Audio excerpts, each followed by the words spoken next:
good. Good. Nice to meet you. Nice to meet you. Thanks for the invitation. Yeah, absolutely. Where are you located? Just above New York City in Okay. Westchester County in New York, a little town called Dobbs Ferry. Okay. I've heard about it quite a bit. It always sounds like that's where Hallmark goes to make their movies. Yeah, it could be. It just has that ring to it. Yeah, yeah. Yeah, we're right on the Hudson River. And, it's 20-minute drive into the city, Okay. just above the Bronx. Okay. Excellent. Well, Yeah. I'm in the place where Hallmark came from, which is Kansas City. So I'm in a cradle of Right. jazz. Yeah. So, um, Absolutely. but it's great to meet you. I'm looking forward to getting into emerge dancing. Yeah. And I'd like to begin our conversation with what really kind of rocketed through the world of musicians 4 years ago. This pandemic kind of erased everything and rearranged things. How did you survive that time period? And how did it influence this album or change the way that you do things now? Yeah. Well, that's a loaded question. That's a big one coming out of the gate. I mean, I there are several different ways, if I may, several different directions that I had to navigate because I'm a professor at the City College of New York, and I am the associate director of the jazz program. Actually, for the next 2 years, I'm going to be the chair of the music department. So, the first thing that happened uh, when everything shut down was that all of our classes had to go online, and none of us had ever done anything like that before. Yeah. And then, so forget singing at this point, forget playing music. We couldn't leave our homes. But after about, a few days or a week, the president of the university reached out to all of us and said, we're going to have to take all the classes online, at least temporarily. And so then as the week went on, we started getting the idea that we were going to be shut down for quite a while. And so, I had to figure out how to take a music improvisation class and also a performance class online. And fortunately, my son is very tech savvy. Yeah. So he helped set up some folders in Google, and then I think that was the real low point right there, was what are we going to do? And I have to in the next week, I have to figure out a way to take this whole jazz program online and help the students finish the semester. And but at the same time, the president said, don't just the students are frightened. They don't know what's happening. They can't go out of their homes. They're afraid they're going to get sick. And so when you bring them online, they don't have to be on camera. They don't have to show up if they don't want to. And so somehow I had to really dig inside myself to say, this isn't about teaching or music anymore. This is about humanism. And how am I going to help these students navigate through this and eventually continue on with their lives and make some sense out of all this? So that was kind of what we did. We would spend class sessions talking and trying to encourage one another. And and then we got online, and we were like that for a year and a half. Yeah. Yeah. We were like that for a year and a half. And so myself, I I thought, I've been having these vocal problems. Now there's nowhere to play. I had to have surgery in 2018 to remove a polyp. And then there were other things that were, uncovered. And I thought, I just can't quit this. I've been doing this. This is a calling, My Yeah. family always said, you don't choose music, music chooses you. And so I've always kind of lived that way. I can't quit this even if I try, even if I Yeah. wanted. So so I started practicing every night. In fact, my husband, my son, and I, we went to 3 different rooms in our home and we would practice. And I would practice every night from 10 to midnight, something like that. And I just went through hundreds of tunes, and I thought, you know, what's been missing is a real sense of my my real identity as an artist and a human being, and a depth of caring and the purpose of music being to uplift people. So after doing that for a year or so, and we did some online concerts and whatnot, but after doing that kind of daily practice, but with the purpose to solidify my true identity, I think that was kind of what came out of this in terms of this record. We went in the studio in 2022 and just picked some of our favorite songs and went and did it. So So what that was. Mhm. so what are you hoping the listener gets from this album? Well, uh, I hope that the listener can get that I'm sharing a human story, a Yeah. story of life. I mean, ironically, I also had some difficult relationships, which I don't usually have difficult relationships with people. I'm pretty passive and I'm pretty nice. I'm not a mean person, but I had some people who were being very uh, negative. And so, singing a song like You've Got a Friend, which I've known forever, suddenly took on a meaning of like, people, we need to start loving one another and caring for one another. And we can't have any more animosity and jealousy and criticism. So I think everything on this record, what I hope is that maybe they hear me tell my story very honestly, and but that is also their story. I think that's probably what, I don't know what they'll get, but that's what people have told me so far is Yeah. that, I heard you do this and I really started crying because I felt like you were speaking so honestly to me.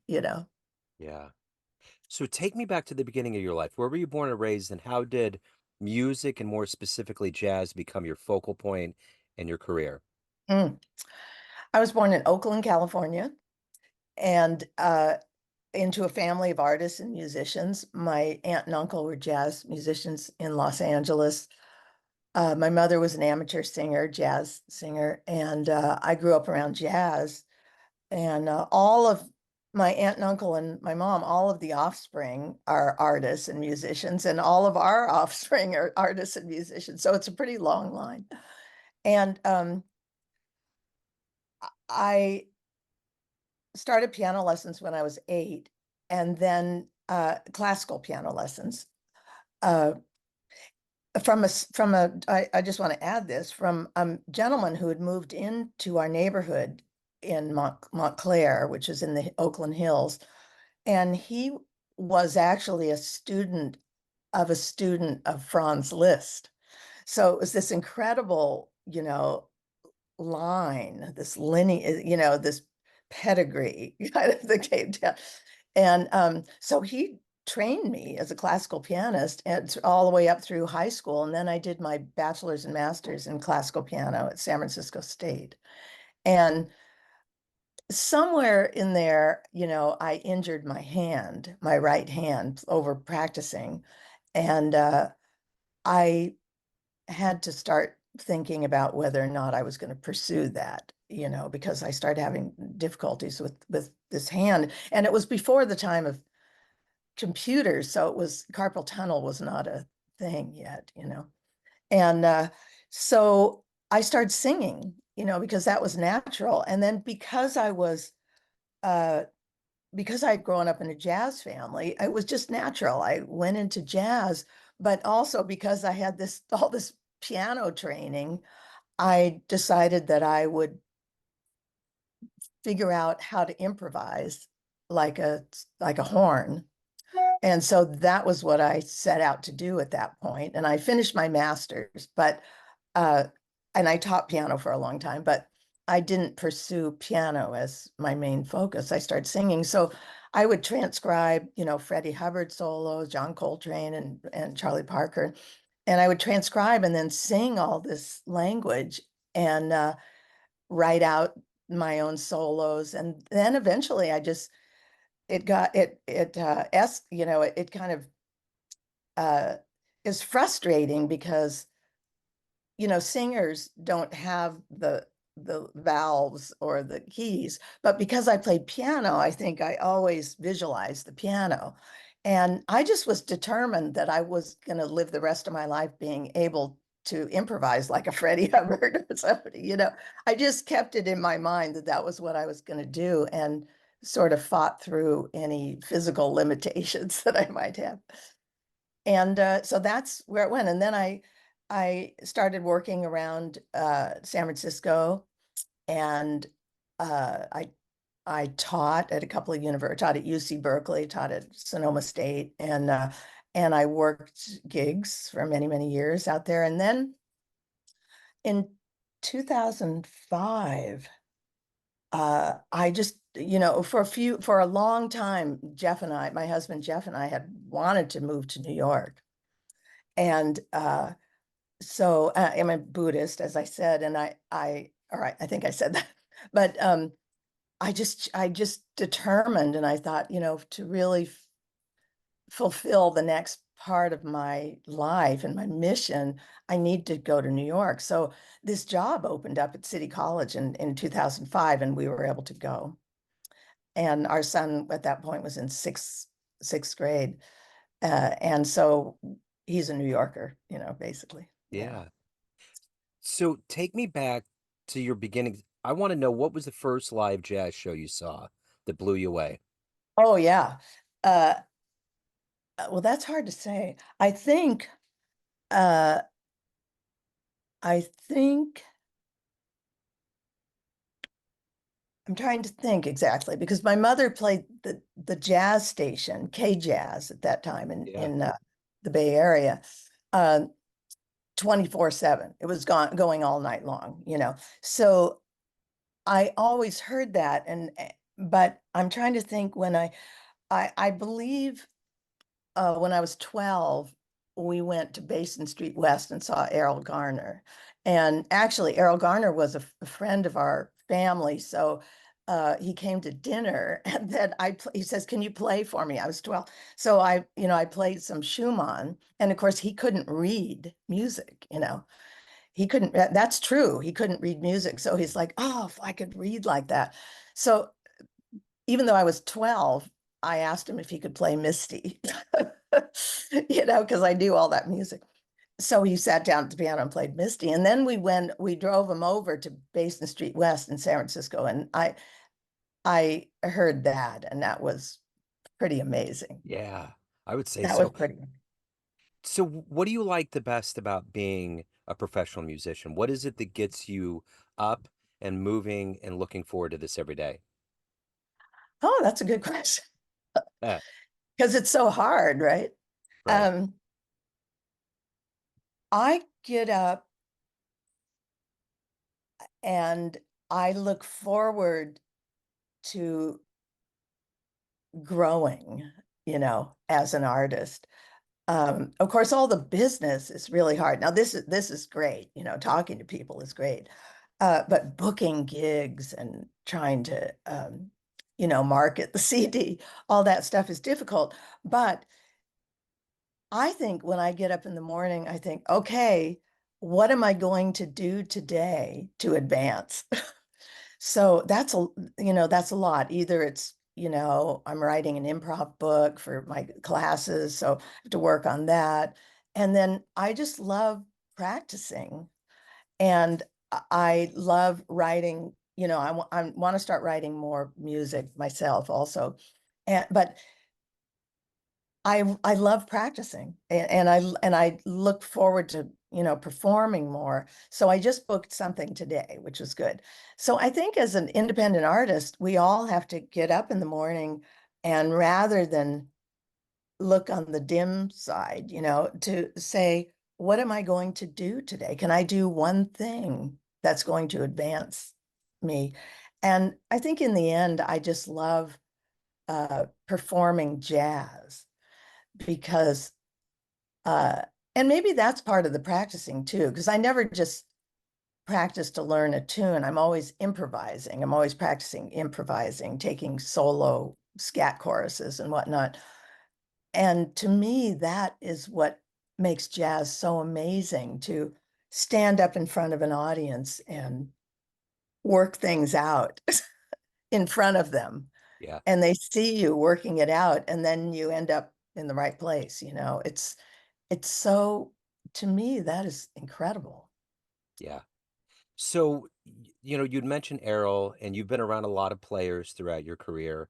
What have you learned from the legends and luminaries that you, in turn, teach the younger players and students that you get around?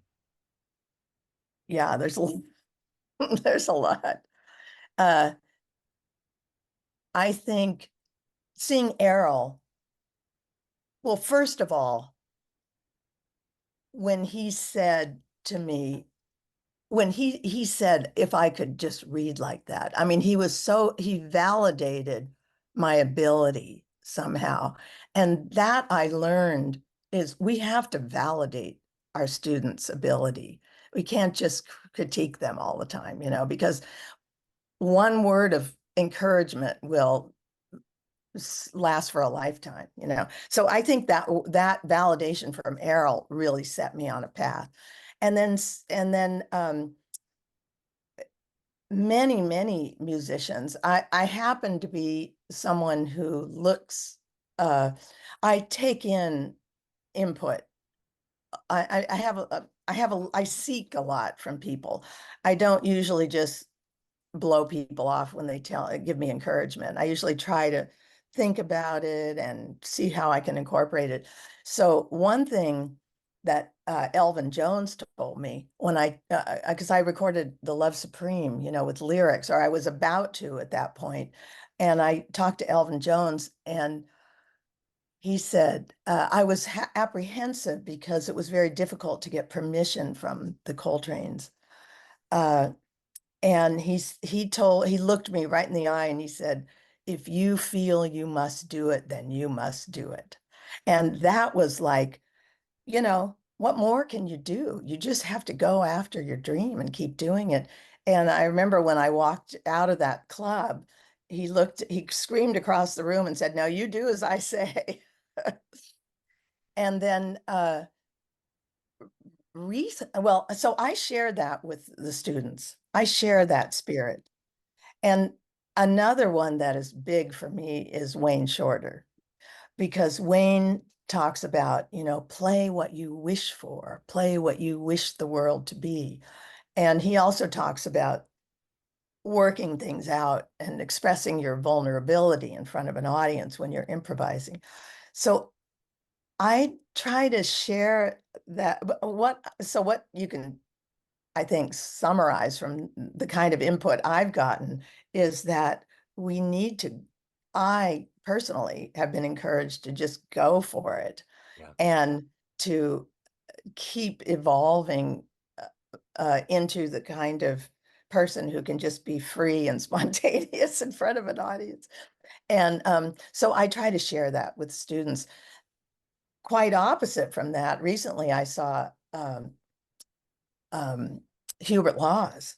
He was in New York. He doesn't perform here very often, and he doesn't perform, I think, at all very often. So he was here, and I spoke with him and told him I teach at City College, and he said, now you teach those students to develop their mind, because jazz is a cognitive art. So now I'm really sharing that. It's like, come on, we have to develop not just our singing voice, but our ability to really understand what it is that we're doing and develop uh, a sophisticated jazz language, that we can then convey to people. So, that's just some of them. Hubert Laws was one of the first interviews I ever did when I started this show. And I was Yeah. like, how did this guy pluck me out? I just started this.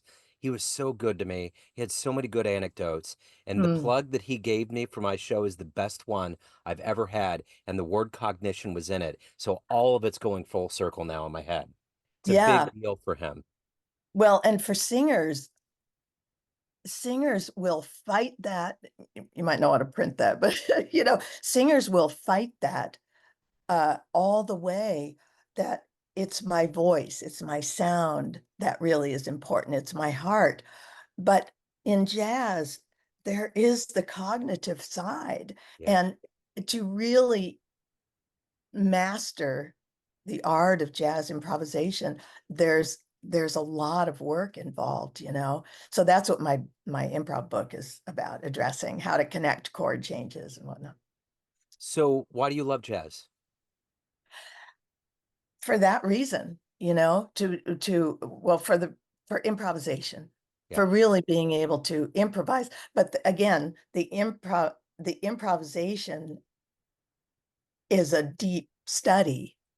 And I love the study of it. And then I love letting all that go and being able to be one of the horns on the set, one of the one of the instruments, Yeah. and to be able to interact with people, to interact with the band, to hear somebody play something and then improvise around that. That is exciting, which is totally opposite of my personality, at least it was when I was younger, of being kind of passive and shy and soft-spoken.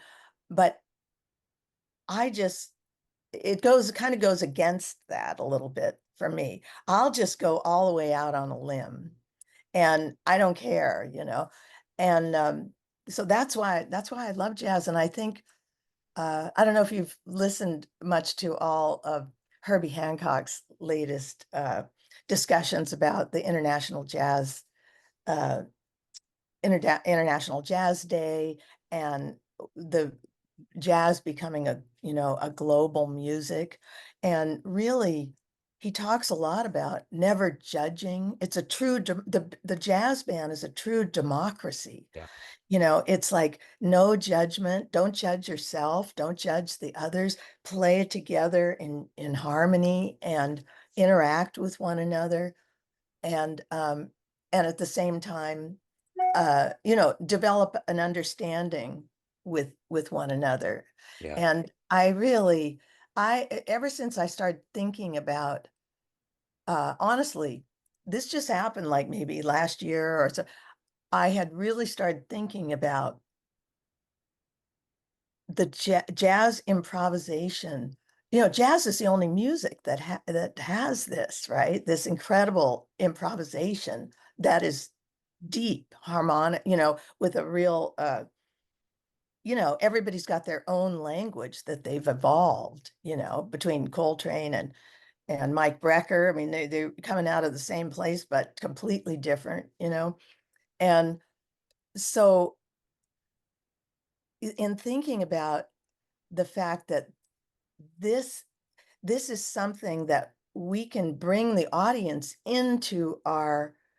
uh into the process of working out this struggle and somehow overcoming it. And Herbie talks about, teaches us how to overcome adversity. So it's different than going out and having all your licks worked out, and then there's no struggle. But, to really, of course, it all involves many years of practice, but, coming out on the stage and working all that out in a joyful way, hopefully, and and then working and then having the audience see that. And once I realized that that was important to convey to people, all of a sudden, people of all ages at my gigs became involved. Yeah. My last gig, I had two people that were in their probably early 20s, a couple people, and of course, my son's there. And they were like, wow, this is incredible. And about a year ago, I remember when I had that confidence, because I think it's very easy for jazz players to think that it's not a popular art, you know. Right. We know it is a popular art, but it's not to the public. And once I realized that, you know, this is a very unique thing that we do. And I think I just automatically people start to be curious Yeah. and become interested, you know? Yeah. So at the end of the day, Suzanne, everyone has a perception of you, family, friends, fans, students, but you run the show. What's your perception of you? Who do you think you are? Very tenacious, Yeah. very tenacious. I'm never going to give up, you know? And at the same time, I'm also very extremely sensitive. You know, somebody will say one small thing and I'll immediately think I did something wrong. So that's what I'm working on. Yeah. But I think tenacious and also uh I think I think my family knows me, well, the tenacity thing, but just always looking to become bigger, you know, broader, not bigger like successful, but broader and more embracing. I think that that's who I want to be anyway. Yeah. So Emerge Dancing is the latest album. If anyone wants to pick this up in the proper way or see you live, any of your previous work, any of the good business, where do they go? You can go to Bandcamp, you can go to iTunes. I think it's all on Spotify, Okay. the usual places. Yeah, Okay. but Usual Bandcamp places. is where the hard copy, you know, the CDs are available, and then of course iTunes, Apple Music. You know, Yeah. Yeah. Yeah. But Bandcamp is the best, benefits the artist the best. So it that's the does. place to Yeah, go for sure. This has been wonderful, Suzanne. Thank you for your story. What a so great story. great. I appreciate it. Yeah, Yeah. so great. Great to meet you, and good Yeah. luck with the show. You know. Thank you. Yeah. It's a labor of love.